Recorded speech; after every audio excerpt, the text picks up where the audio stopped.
China's influence in Africa is very controversial in Washington. Do you consider China's role in the continent a constructive one? And what could the United States do to play a more constructive role here as well? China's influence on Africa, viewed in certain ways in the context of the U.S. What could the U.S. do to help Africa or Zambia, as it were? Let me just step aside a little bit and say things must not be seen that way. Things must not be seen that way. I totally agree with the Vice President that we're here to foster the U.S.-Zambia relationship. But there's a context in the sense that that relationship exists in the operating environment where other countries also exist. So, but the contextualization that if the U.S. and Zambia share a lot in common, strong bilateral relationship, historical relationship, then they are doing things against China. It's actually wrong, completely wrong. So I have said before, when I'm in Washington, I'm not against Beijing. Equally, when I'm in Beijing, I'm not against Washington. We have a globe we share. We have a planet we share, Earth. For us in Africa, we have our continent. It is easy to say when the president of Zambia is visiting Pretoria in South Africa, he's against Abuja and Nigeria. That's the logic. Not quite.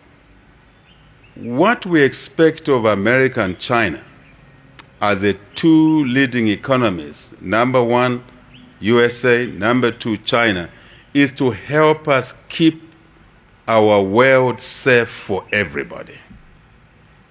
Keep peace, stability, which would allow us to focus, for example, like us, on our economic reconstruction agenda. And by the way, as Zambia, to a large extent, we are responsible for the downgrade of our economy. The way we transacted, the way we related with people. That's why we, since taking office, we've reset our relationship with the global community, the League of Nations. I'm talking about the civilized League of Nations. So essentially, for now, we're expecting the US, as we have done in our conversations, to support us on resolving this debt overhang, for which, as a country, we're responsible. We didn't manage our affairs properly. We must accept that.